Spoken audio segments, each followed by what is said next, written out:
again here at allpointstv.com, and we're glad to see you out there. We can tell that you have already tuned us in, and we are going to say a few things here. We always try to say a few things that nobody else is saying. We'll see how we do today, because we kind of sometimes we have to do it before we have to. What's that? What did Nancy Pelosi say? We have to have to pass it before we pass it. We have to pass it before we see what's in it. Yeah, like, right, wow. Right. So we have to do the program before we see what the program contains. So isn't that that always was lost at me? It wasn't lost to me. As like most people, well, yeah, we got to get all gung ho about this one. No, these people are the ones supposed to have been writing it. Who, if they didn't write it, who the hell wrote it? Yeah, I mean, John, they're not smart enough to write anything. No, it's like, so they get it handed to somebody. Yeah, the lobbyists are writing it, and so they don't, and they pass it, and then we're good. No, it's like it's not a surprise. It's not like a grab bag there, Nancy. Yeah, I mean, what a ridiculous state. She should have been thrown off for that stupidity right there. Right, John. That's what they're doing up there, though. They're taking somebody else's note. The donors. That's who's writing the legislation. The donors are writing it. You say the lobbyists, but the ones that donate to their campaigns. We get legislation written from by outsiders, not by our elected leaders. Just that's a job they're supposed to have. So what the hell are they doing? Yeah. I mean, that's what they're supposed to come up with it, get input from everybody else, committees and stuff. They're the ones. So they're admitting their laziness and their laxness. You know? Yeah, it's amazing, John, to be run by. We really the country is run by buffoons, and we get to learn. We get to learn something about our power.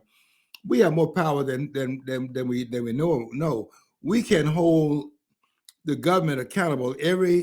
All the members of the House, every 2 years they come up for re-election, and every 6 years the whole Congress changes.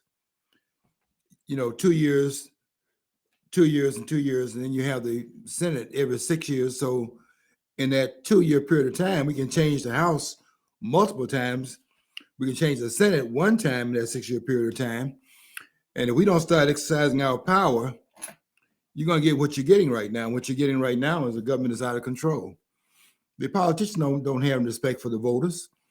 And it goes back to what James Madison said in Federalist Paper 51, I think it was.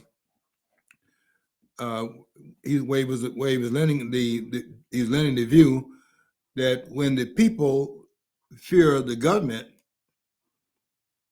there's tyranny, and we certainly see evidence of that.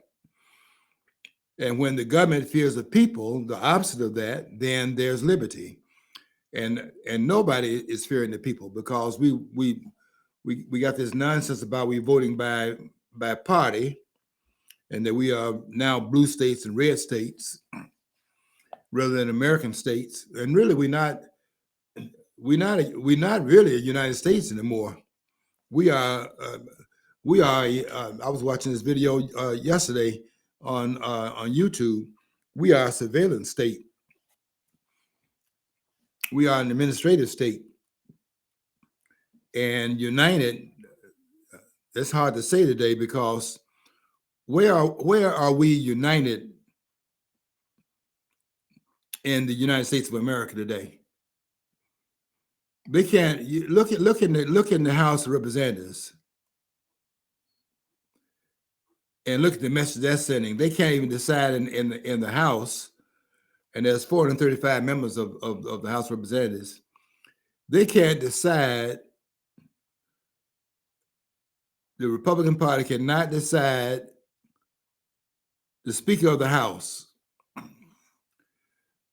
And so they can't go forward with doing anything, because if you don't have a speaker, you can't pass in the legislation if you don't have a speaker, House Speaker. And I see Biden talking about he wants to give this much money over here and give this money over here to Israel and Ukraine. How do you do that when the allocation of money must come from the House? And the House doesn't have a speaker. And they've gone through, how many have they gone through so far? 3? 3 votes, wasn't it? Three speakers, 3 votes. I mean, I know that they kept on trying to push Jordan, and Jordan didn't make it. That's just Jordan, with three votes on Jordan's his trying to become the speaker. They've had some others where they couldn't decide. They had what's that guy that got shot out there at the baseball, the base Scalise, something like that. Scalise, yeah. He was a candidate, and they turned that. They couldn't vote. They couldn't get 217 votes. You need 218, of course, because that'd be the majority. But I'm assuming you vote for yourself. They couldn't. They've tried Scalise. They tried another candidate. I thought that they would have decided on these more outspoken members. The representative from Ohio,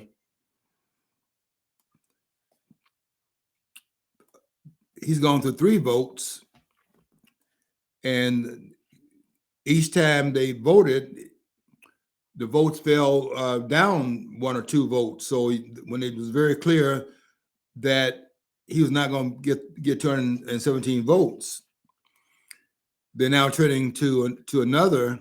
They got 5 other names in the hat, and this person down in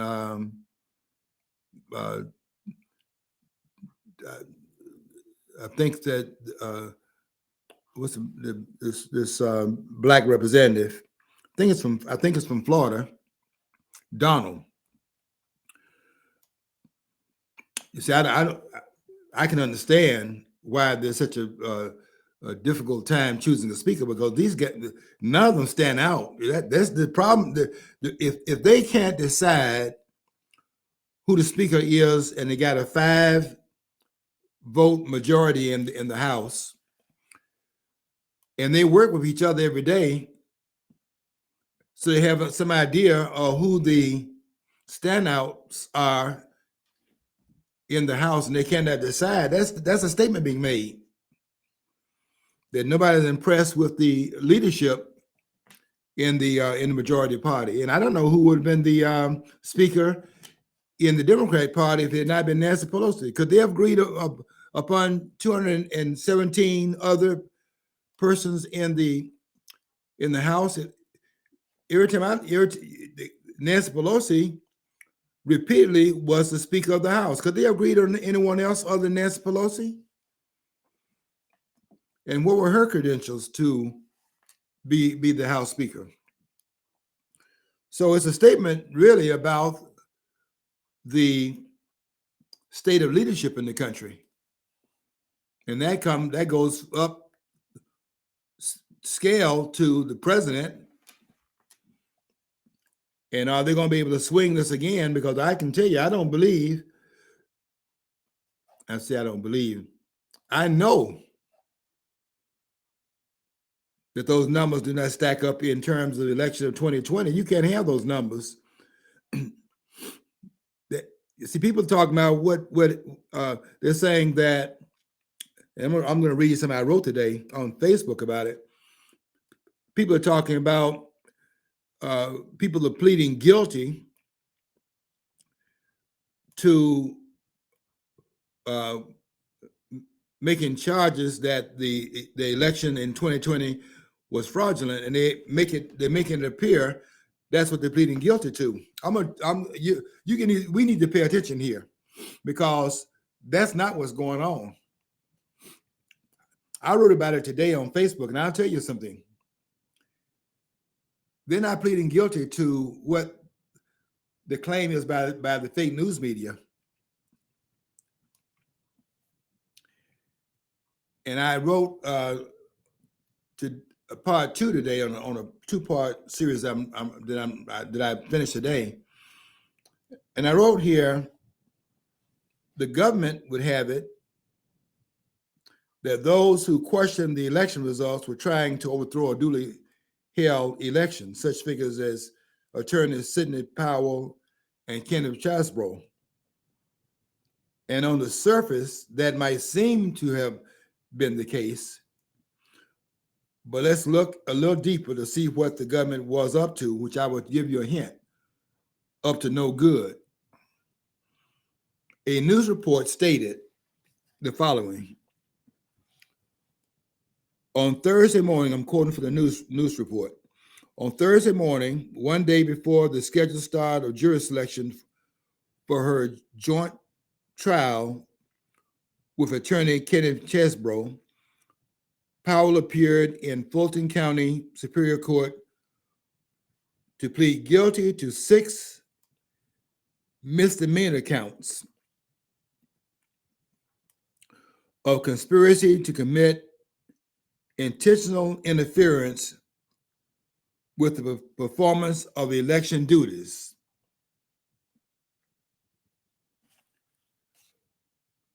Under the plea deal, Powell will serve 6 years of probation, pay a $6,000 fine, pay restitution of $2,700 to the state that covers the cost of replacing election equipment, write an apology letter, and testify truthfully in future hearings and trials, as well as provide any requested documents or evidence subject to any lawful privilege asserted in good faith prior to entering the plea.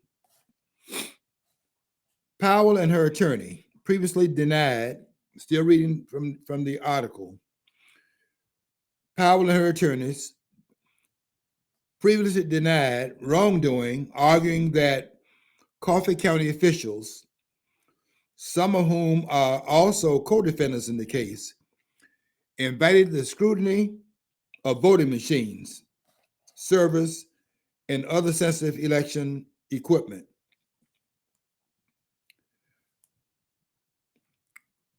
Quote,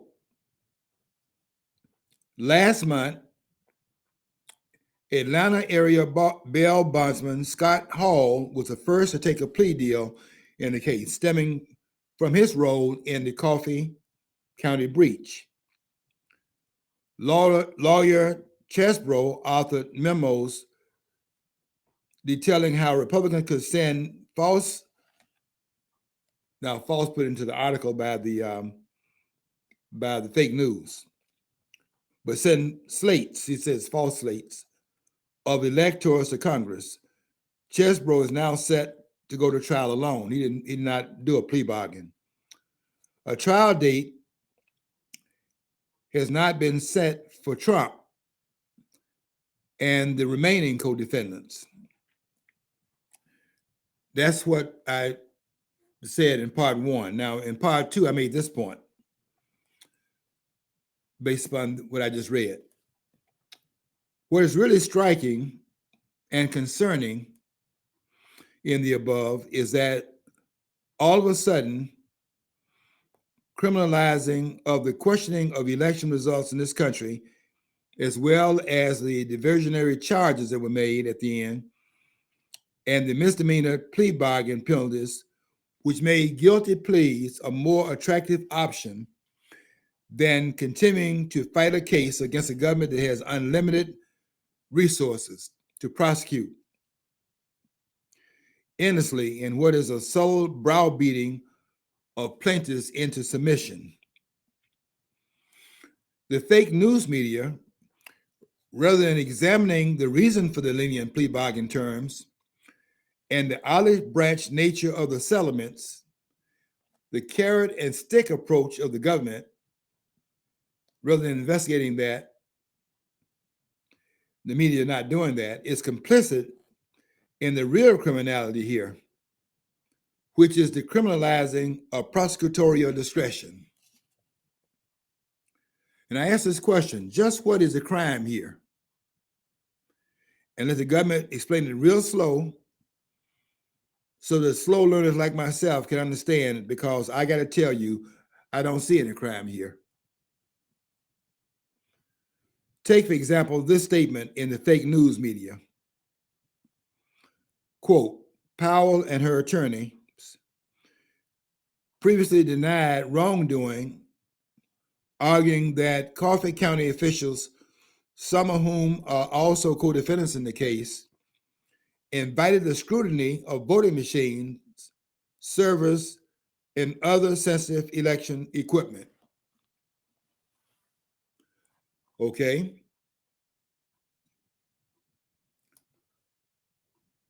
Where's the crime? The invited scrutiny of the voting machines by questioning the election results. There's no crime here in that.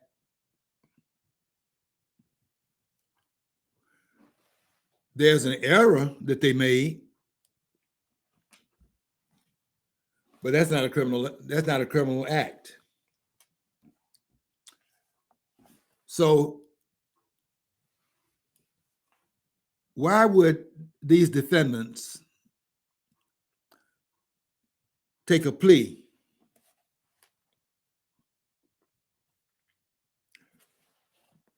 When the charge against them is not even a crime. Well, here's how they do it.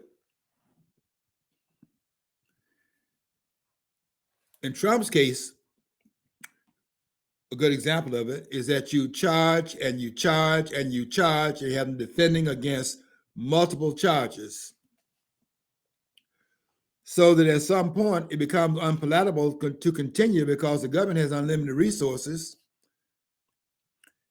and you're defending against, in Trump's case, 37 charges, and each one of them has to be defended. Look at the costs involved. And in Donald Trump's case, they're now saying that he has fallen out of the Forbes billionaire club. And how many of our senators and congressmen have joined it? Yeah, see, I mean, I think that's a joined by the members of the Congress. Yeah, it's been said though that Trump spent he's lost money trying to defend the American people. The rest of those people have made money going against us. So that's right there should be a warning shot over these people who want to just go after Trump. Who's actually on the side of the American people? If they continue to prosecute you, and I said in that article that I wrote, I suggest you read it. They're browbeating them into submissions. What's going on here? They say the defense against the charges, as frivolous as they are, you got to defend against them. And defense becomes so prohibitive at a certain point. These lawyers are not working free. This is not a pro bono defense of these attorneys. These are very high-powered attorneys, and they charge. Some of them charging thousands of dollars an hour for their time because they got to do the research. They got to read all of the charges leveled against them, defend against it, prepare a defense. It's very time consuming. And when you add the costs up, I don't care if you are a person who has, thanks, John.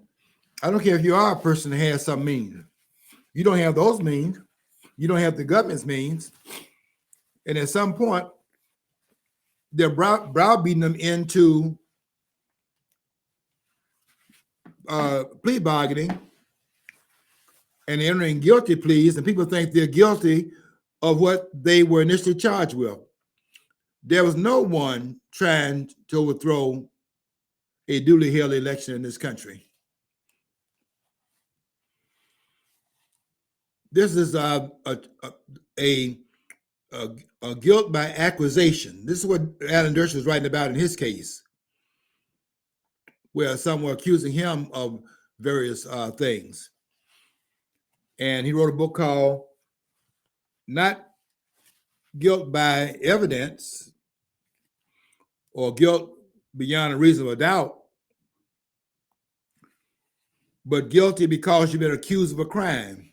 Generally, got to ask you this, though. I mean, most people, as soon as they hear a person's been arrested by the local police or whatever, they already assume the cops, well, he must have done something. The cops arrested him. So this guilt, innocent until proven guilty, it's a nice sentiment, but Mhm. it's never really worked out in reality. Because That's right. how many times do people, if they're innocent, why you are incarcerating them in jail, and the only way you can get them out, they can be gotten out if it's not that serious a crime, is by providing bail money for them. So it's always been about money at that instance, right there. There are a lot of people in jail that should not be in jail.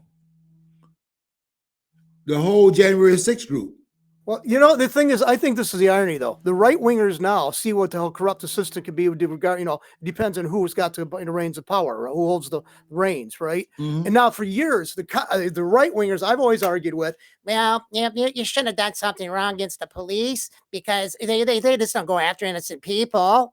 And so, guess what? Yeah, they do. It depends on who holds the reins. So, guess what? Now, I mean, I'm sorry, the right is kind of. I wish it were on Trump, because I don't think Trump was like that. But I mean, all these other right wingers, oh, as soon as you've been accused of a crime, you must have done something wrong. The police are accusing you. Yeah, that's right. Yeah. If the state is looked at as having ultimate legitimacy and they're trying to do the right thing, and that's the way it's being viewed, then the accusation has weight. And if you can silence the defense against the charge, as they've done, where you gag, Donald Trump has been gagged by the court while they're out there making all kinds of claims. Jack Smith is making all kinds of claims against him, and so you're seeding the climate for the trial, but you can't say anything.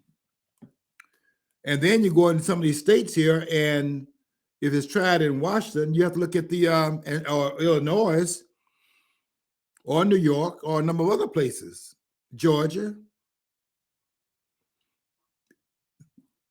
Look at the in Washington, Trump received 12% of the vote. You want a trial in Washington? What about New York? New York had a chance to change the political paradigm in that state. Cuomo is gone, and they got rid of that corruption of the Cuomo administration.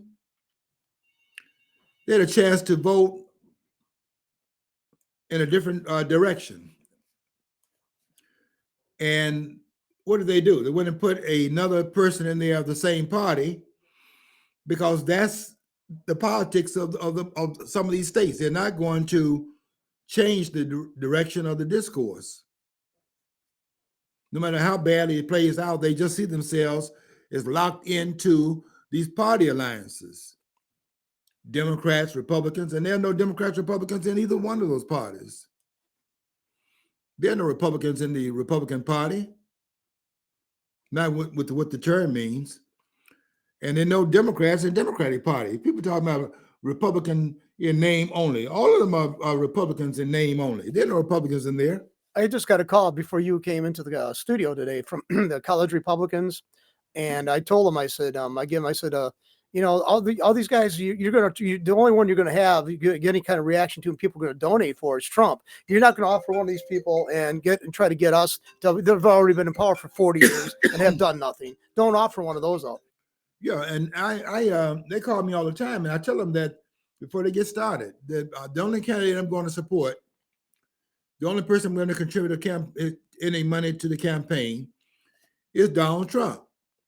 And I'm doing that because he's the one that both parties are attacking. And that right there is a proving ground, because none of the two parties have legitimacy. We're in this quagmire we're in this country right now because of both political parties. I mean, it's like, I don't see any difference between the Republicans or the Democrats. I don't. And they hated Trump because the Republicans did. I mean, they fought him he was the third party candidate. I keep on going back to that. He was the third party candidate. We have to get real here. These parties not represent the American people. We don't have any representation in Congress. You need to watch some of these. They had a program on the surveillance state. They were talking, and I was watching because I was trying to figure out what Google was doing. Because I have to, when I write I write on Google and transfer it over to Facebook. And what Google does is that they have some kind of machinery, some kind of technology where they'll read it as you're typing. I've had them sometimes take over my word processor, and I'm typing at this rate, and the letters are going up piecemeal, very slow. I'm looking at my screen, and then all of a sudden, woo! Not only what I'm typing is erased, but I have a lot of other stuff saved on that site. All that's gone. So I've been able to put my articles up, but the way I do it now is, and they're saying they're trying to figure out how am I still getting my post up. What I'm doing is I type a paragraph, I then save it. Just put it into the cloud, so to speak. It's not on the screen anymore. I'm not the saving part. Now that which I'm typing is on the screen. If they erased it, I put it right back up there again by hitting paste and put it back up there. And one couple of days ago, they erased it 3 times, and they saw it going back up there. I'm very stubborn about this. I'm not gonna let them censor me because they're not qualified to do so. And so I put it back up there. After the 3rd time, they left it alone.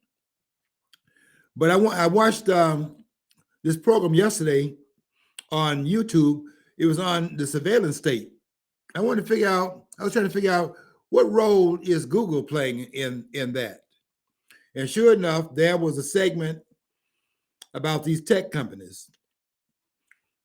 And I could see by what they were reporting was that what the tech companies are doing is that they are not allowed by the Constitution to interfere with speech.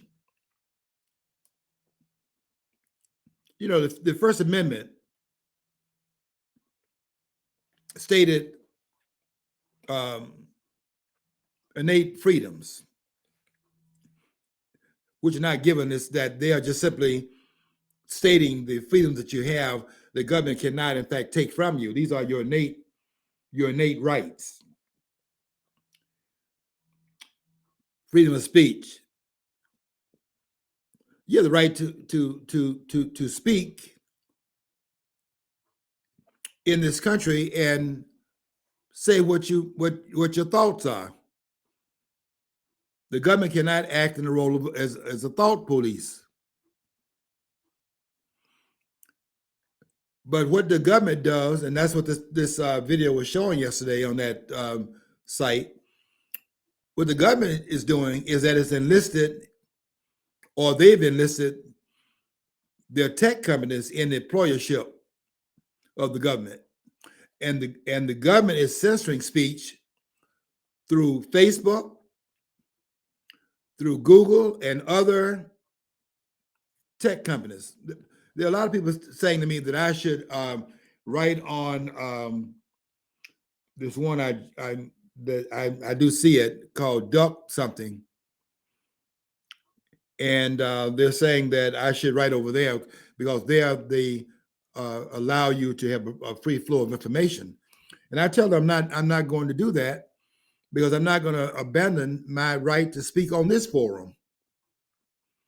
Just because they're giving you opposition does not mean I run to a site where there's no opposition. I'm going to fight them fight for my right to speak freely in this country on any public site. I'm not trying to incite any.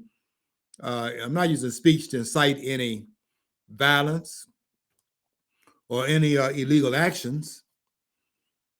What I'm doing is sharing ideas. If they have ideas that counter that, I want them to share those ideas. I'm not trying to shut any speech down. I want people to be able to speak freely. I'm not claiming that my voice should be the only voice out there.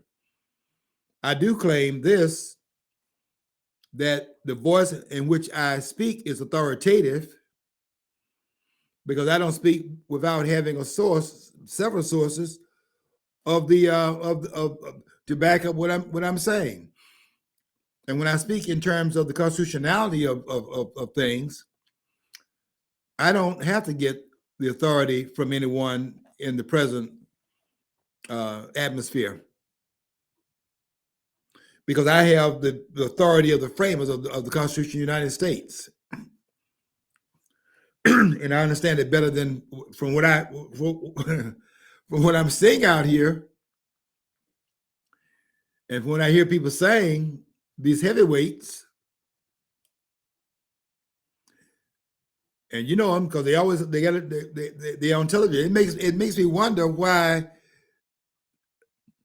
they're always on, the same ones always on television, and they would not be on there, I don't think, if they were not emoting the ideas of the rulers. The rulers don't put anybody on TV that's going to challenge their authority. Do they? Let me see them put these whistleblowers. I tell you what, the proof would be this. Here's be the definite proof. Bring back this patriot, Edward Snowden. That right there tells me how bad things are in this country about speech.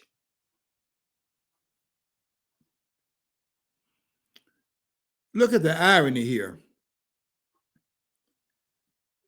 The irony is like, yeah, he exposed the dirty dealings of the government. Well, you're not supposed to be doing yeah, but he's not supposed to tell them that. You know, we've had you guys hoodwinked and think you're on our side. You know, we've always been out there for you, and now he exposed us. How dare he? Yeah. You know, he was one of us. You know, living in Russia. You know, look at the irony of that. Is living in an oppressive country where there's what we claim they don't have to free speech. We claim it here, and the person that exercises is in exile in Russia. That's a statement there that's being made. Look at what they did to Julian Assange. I mean, he was like, they pulled up charges so they can ridiculous charges to go against him. Unbelievable charges. That the Assange would be who's a publisher of information, and they want to bring him in for exercising a First Amendment. It's an innate right. Trust the government. But First Amendment placed in there as a guarantee of the innate right, stated explicitly in the Constitution, the First Amendment. We trust the government and law, especially law enforcement. Law enforcement's a problematic thing because everybody wants to believe every cop out there who is on the federal level, state level, whatever, is out there to help protect us from the bad criminals out there. When you look at really what their duties and really entail, they're usually out there to harass citizens. Okay. So when you see that and you got this epiphany going on, it's awfully hard to go back to this naive state that the government has any interest in your well-being, you know, any at all. Our government is, and I have to say it because it's true, it's not even our government.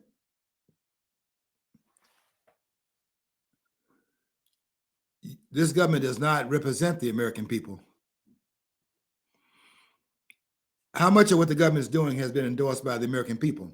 How much of it is that people are aware of it or even care to know about it, though? I mean, as soon as they find out about it and you ask questions, so people are terrified to even find out about something, and they might be in, you know, like curious and ask questions, because that's going to get you red flagged as some kind of wacko. You know, by a current media and by current governmental standards. They are building right now a whole new site for all of the information gathering that's going on in this country. We're living in a surveillance state. Every transaction you make by your credit card is being monitored in this country. And they want to go to a digital currency because then they can monitor every transaction. And if they don't like what you're doing, they can just take everything out of your account so you don't have any money. Or even this, they even could, in fact, if they don't like what you're doing and you're spending, they can in fact freeze it, because with digital currency, they can simply freeze your account. And you're destitute. You might have thousands of dollars in a bank account online, but you can't get access. And so for all practical purposes, you're destitute. You're on the streets. Can't make your car payment, can't make your mortgage payment, you can't make anything. They got your money. The government is in it. We are in a very dangerous place in this country right now with the American government. And this guilt by association is an indication of that, because these persons have been accused of things that are not even crimes. I kept asking this article that I wrote, where's the crime in that? What if the persons did, in fact, bring disrepute upon the voting machines? I think it was an error for them to do it, but it's not a crime for them to do it, to draw attention to the voting machines. What if it's just a group of people who want to not to have those voting machines actually have an actual human vote count? What's wrong with that? See, that they're discouraging any kind of criticism of the process. That's the chilling part about it. If they had kept to question the election and the improprieties of the election, that is very clear. The numbers, you can't have those numbers. Those numbers cannot be made congruent in the realm of possibility. You can have a president that received 12 million more votes as an incumbent president, 12 million more votes than he got in 2016 running as an outsider. And everyone had told him that if you get the same number of votes you got last time, you're going to win. Trump got 12 million more votes and lost. And the person that defeated him received more votes than any candidate that's ever run for the presidency in United States history. In the same election where 12 million voters more added, 12 million more votes were added to the count. So Trump got 75 million votes, where Biden got 80 million. And we're supposed to forget those persons that were carrying votes around from warehouses going from one state to another. Where is that one person? Where's that whistleblower that drove votes to Pennsylvania and got there, found they didn't need them? He went to another site and dropped them off. That was reported. It fell out of the news, but that person came out and said he lost confidence in the integrity of the vote, because he didn't know what he was being asked to do until he got there. And then votes being brought, you saw them bringing votes when anything about it, anybody was looking from underneath desk and things of that sort. And the cameras were still rolling, and they caught them doing that, and they tried to act like that's nothing unusual about that. Votes hid underneath tables. People put out, like in Detroit, put out in Michigan. They were put out so that they couldn't see what they were doing in the room where the votes were being tabulated. I was going around to different parts of the state, to my Michigan now, and signs were everywhere. Trump, Trump, Trump. I went to Frankenmuth. They had a parade up there. Trump wasn't even in the state at that time. And they had motorcades, one after the other, coming down the street. Trump signs. Out in the outer areas, in the rural areas, Trump signs everywhere. You couldn't see Biden anywhere.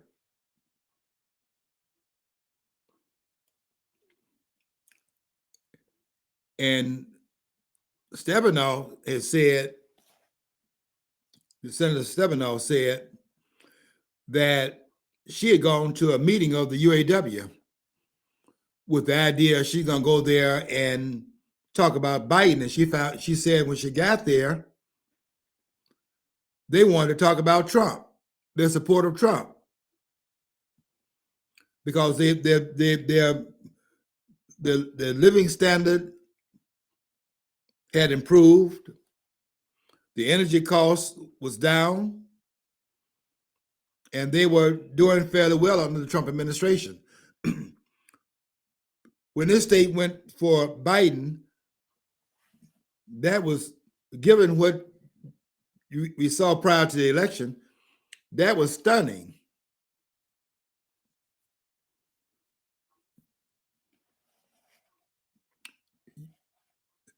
But the problem that they, Sidney Powell and others had, is that they put the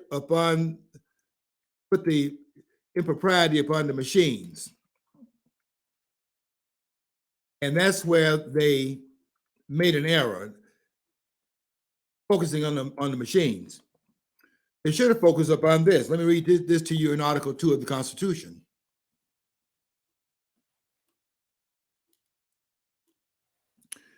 Because here's where the bottleneck is.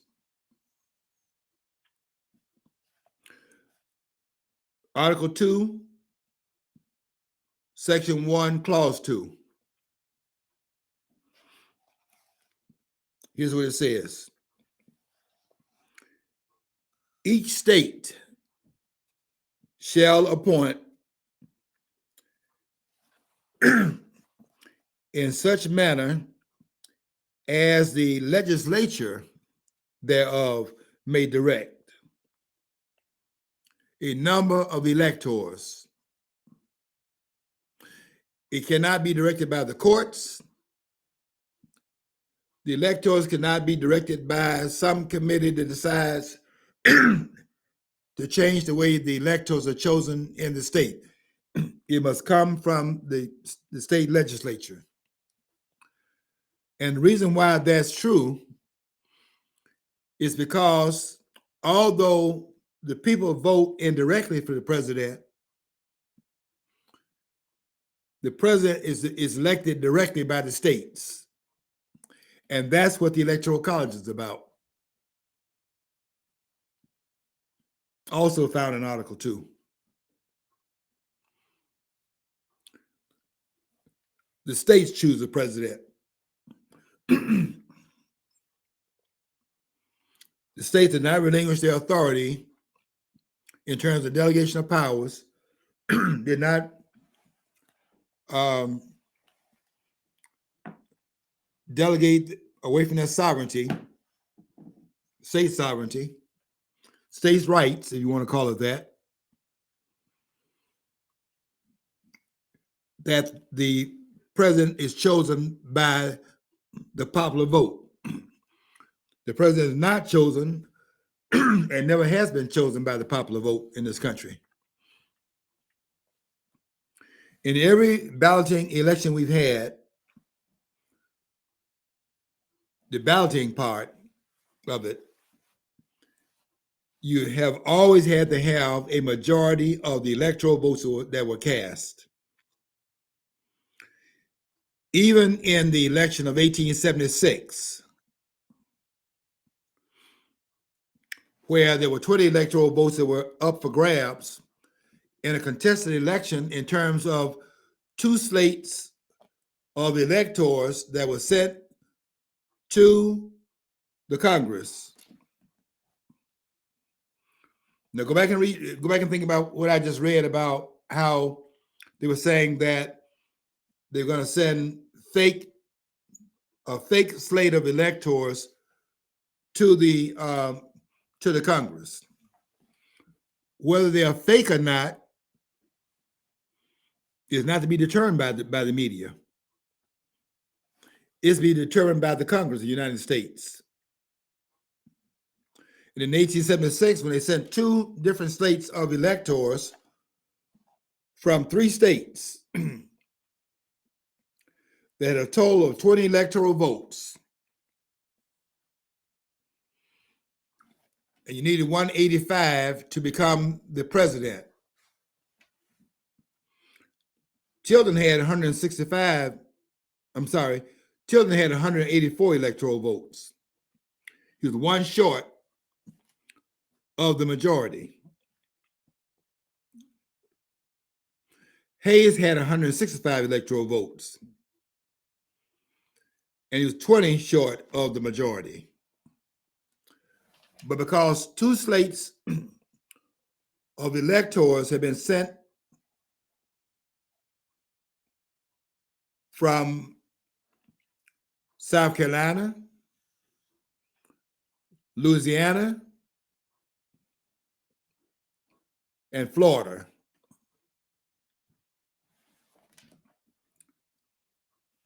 the Congress had to decide which of the two slates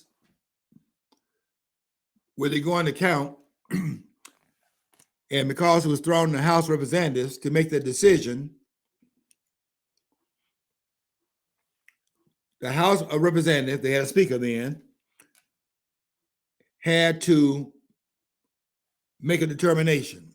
And what they did was assign it to a committee of the House. And there were 15 members of the committee. And 8 of them, this is a partisan committee, 8 of them voted for Hayes. They made a deal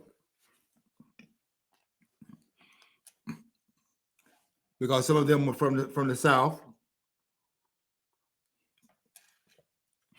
and they wanted those troops out of the South.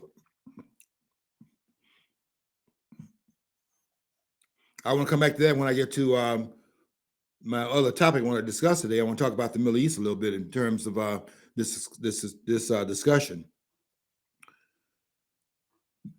But I want you to think about how it worked out in this country. When that war was settled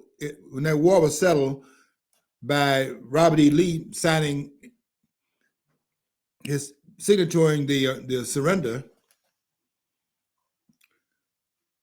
and not going back on his word, you have to give him a lot of credit for that. He agreed to end the independence movement, and didn't pick the arms back up on the other side of the agreement because he was a man of his word. There were a lot of persons in the Southern military, the militia, they wanted to continue to fight through guerrilla warfare. And Robert E. Lee had too much integrity to do that. He had signed the agreement and stuck to it. But for 12 years, you can call it Reconstruction if you want to. They call it the Reconstruction period. But what you had in what you had during that 12-year period from 1865 to 1877, what you had was military rule in the South, where the South was carved up into 5 military districts. And over that 12-year period of time, what you had here was bayonet rule in this country. And at some point, what you do in these wars is that you beat the resistance down. So at some point, the acceptance of the surrender of the change that's been made, there's an acceptance of it. Now, in the Middle East, the problem there is that in that fighting that's going on over there, is that the Palestinians have passed down the memory of prior to 1948. So the children are carrying that. They never lived in a Palestine that was not occupied, quote unquote, but we all on occupied land.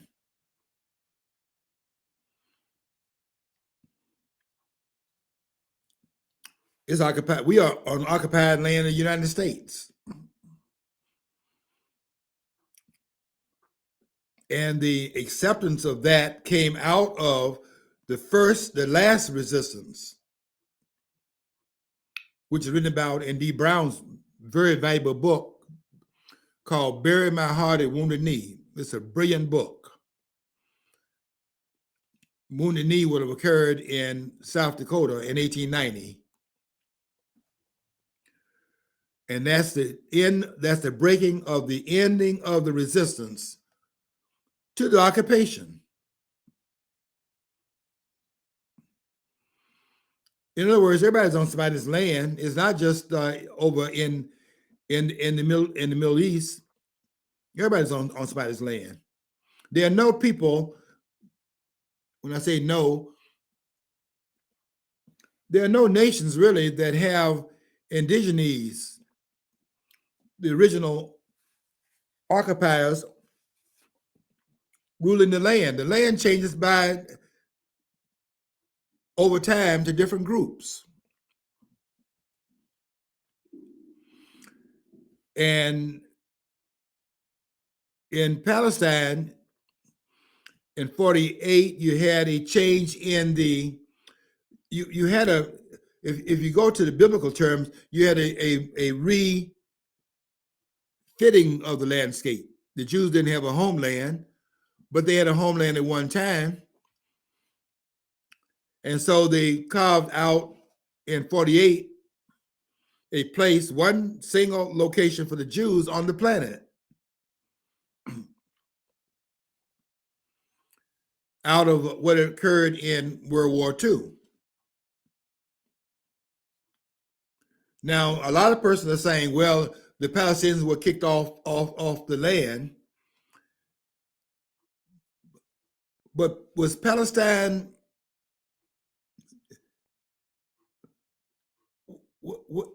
where is Palestine on a map anywhere in the more ancient times? Can you find Palestine anywhere on the map? But actually, I got to interject here. Okay, and what I've read in the Roman record, the letters of Rome, the Roman, who they refer to that land as not. It was not called Israel or anything else. It wasn't. I mean, they called it I think Philistines. Philistines. Well, Philistine, and some people claim that Palestine is a corruption of Philistine, but it wasn't. There were at the time too. We call the whole country now Israel. But the time of Solomon, it would already have splintered off after the time of Solomon, it splintered off to Northern Kingdom, Southern Kingdom. Israel was a Northern Kingdom, and they had 10 tribes that was supposed to be like the majority of the population there that are basically carried away into captivity. So, I mean, and then Judah hung on for a couple hundred years longer. I think it was 200 years longer before they finally met that kind of fate too. So, I mean, but it was when the time of Christ, it wasn't referred to as, it was, he was raised in the land, what they call Galilee of the Gentiles. That's how they refer to it, as a lost region. It was, comprised of people already from different regions of the world, even, than that world at that time. So, I mean, there was a mixture of Greek speaking people along with other people from other tribes and other, so, I mean, from Assyria or you consider Babylon or whatever. That area was already really, and that was not homogenized. See, that's the thing. Some people who defend Israel want to believe that there are the homogenized group of people left intact in that country. And if they just read the Bible themselves, itself, it's not the case. They were carried away and they were mixed people. Some people could come back in, but a lot of people chose to stay where their family's been there 70, 80 years.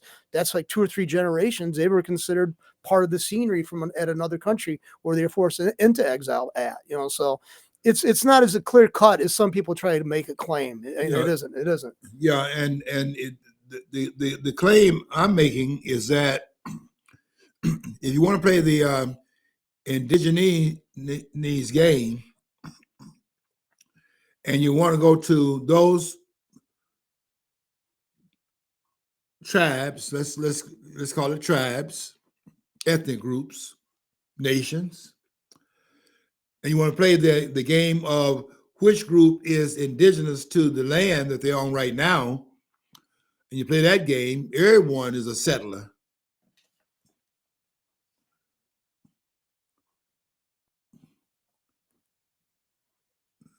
the Persians, the Assyrians. If you go back in time, you're going to find that these names that are plastered on those countries today do not resemble. We've had boundaries redrawn numerous times. Yeah, I mean, that's the Middle East is a perfect example of that because it happened at a time when the European powers decided to divvy up, land.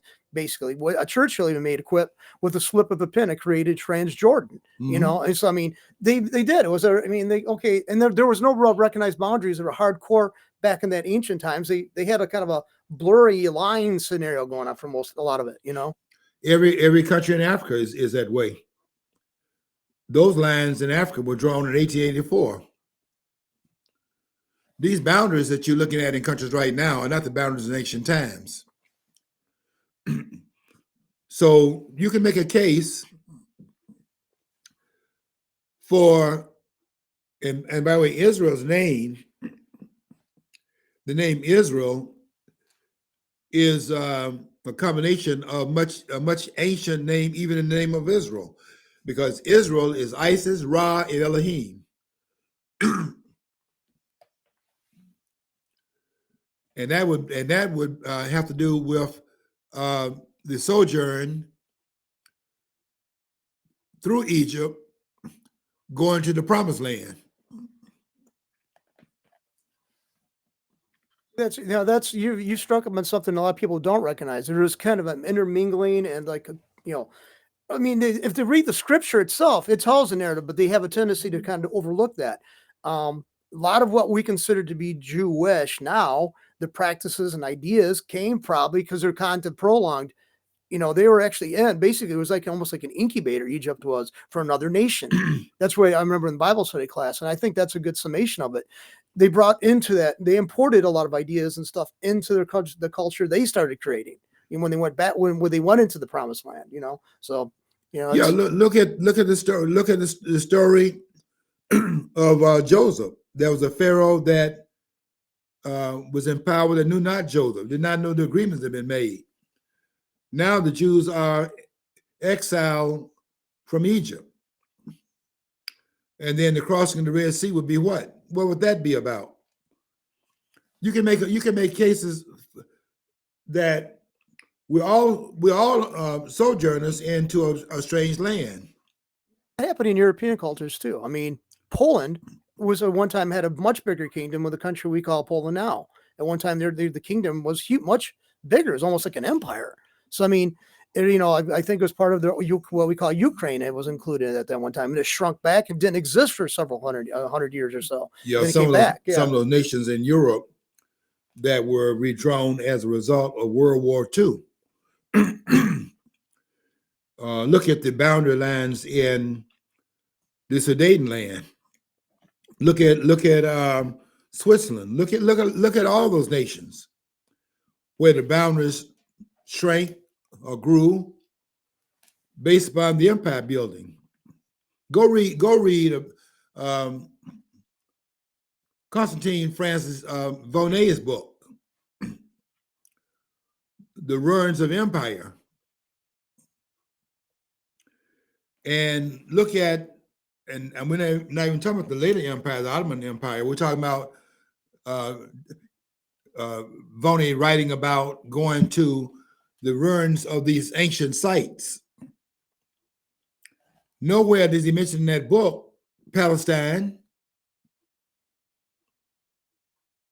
I want to tell you that if you look at these ancient maps, you don't find Palestine on any map.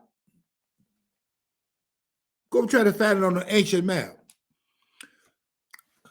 I'm just saying that this idea that one group has more right to the land than the other group, I'm going to tell you right now, Israel is not giving up the only country that the Jews can claim as a Jewish state. And I heard a person over the weekend arguing about he doesn't want the two-state solution. He said he wants a one-state solution where you can have all of them come together and live in the same space and let the democratic process operate. Yeah, that's going to work out very well.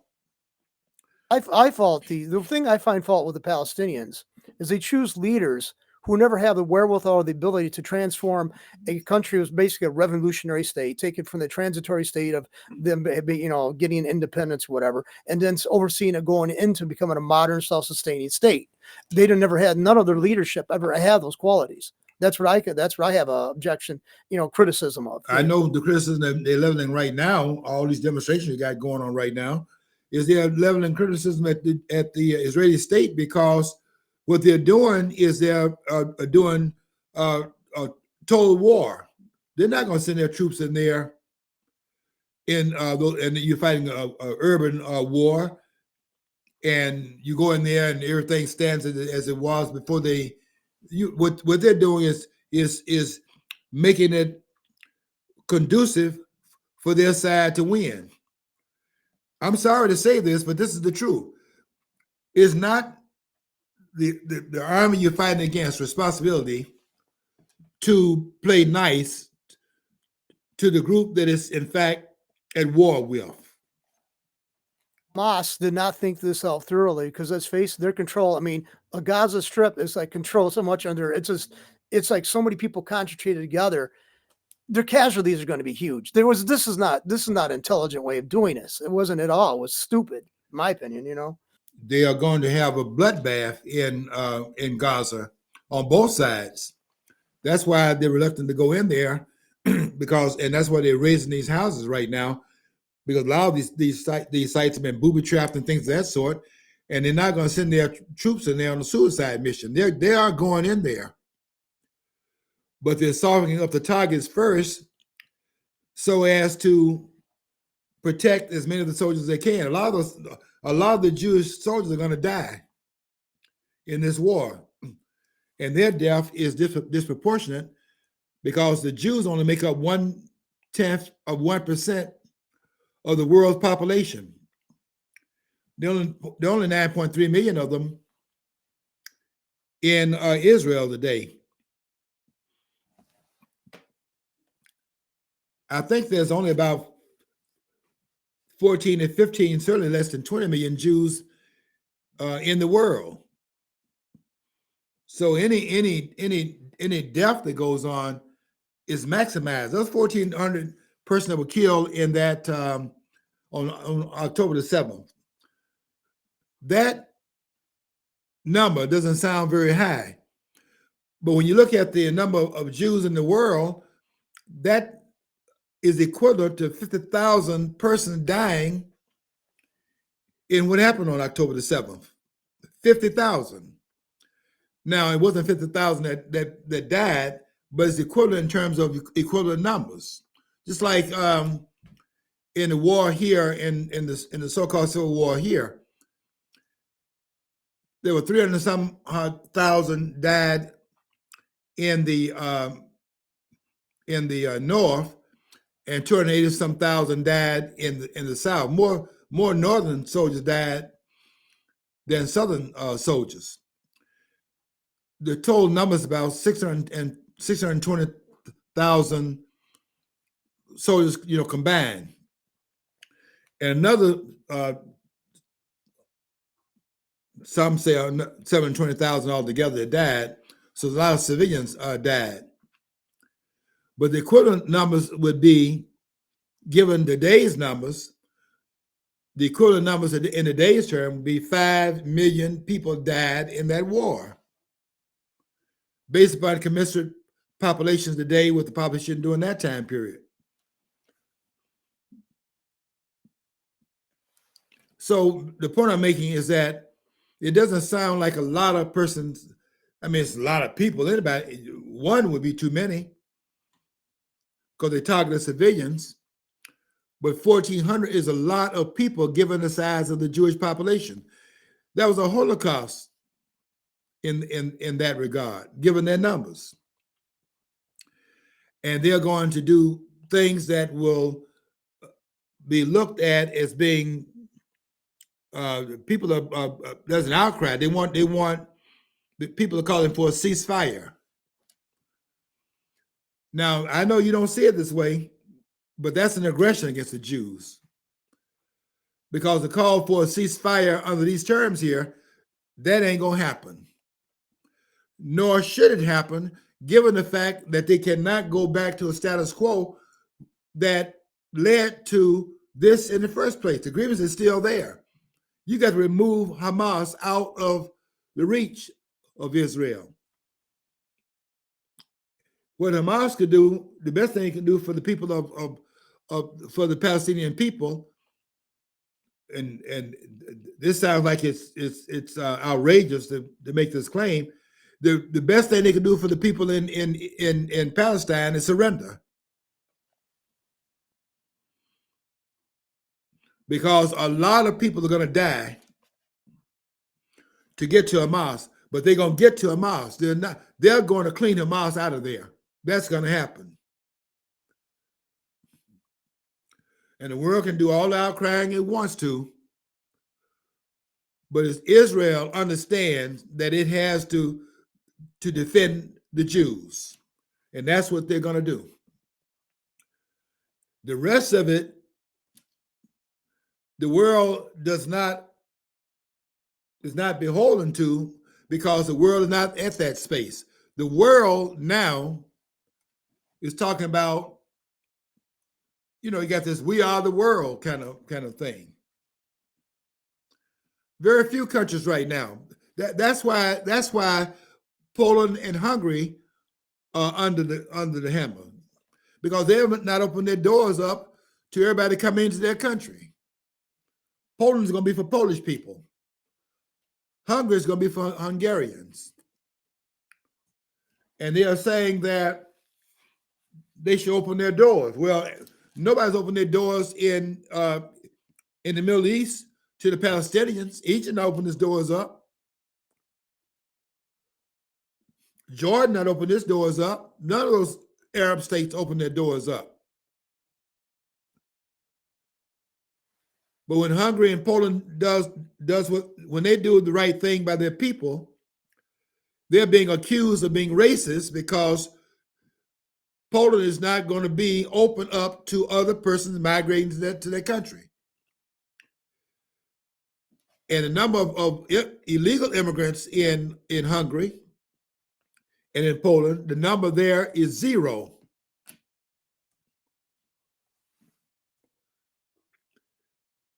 And that's because they love their country. They love their country.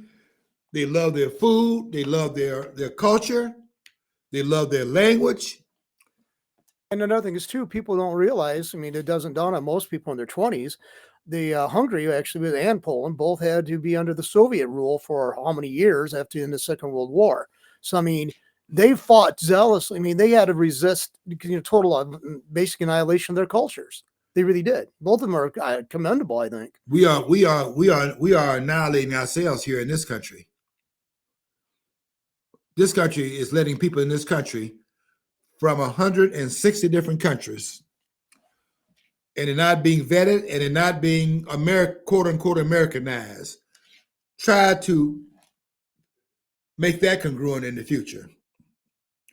We're looking at a catastrophe in the making.